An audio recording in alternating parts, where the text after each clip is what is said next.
Hassan Omari. Where? The final say. The accused. Pale utumishi girls mazee. Unajua venye hiyo kesi imeenda?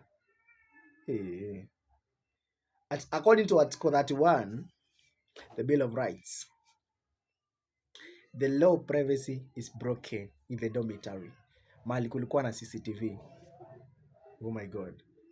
So, wanasema the accused, wenye wanasemekana like they committed ni arson ama ni treason. Arson.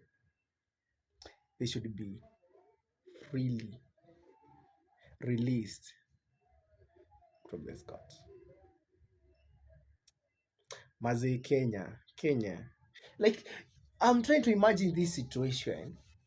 Like, you are trying to nataka to support the act of kuchoma shule, kuchoma wanafunzi, but amoni ni banga mazee, ni mbaya hiyo. Like, according to me, that one is not fair.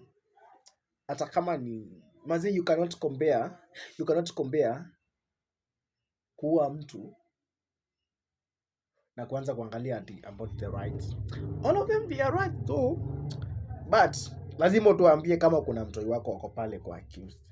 Lazima utuambie that juu hakuna vile mazee naweza elewa story. Ni mbaya.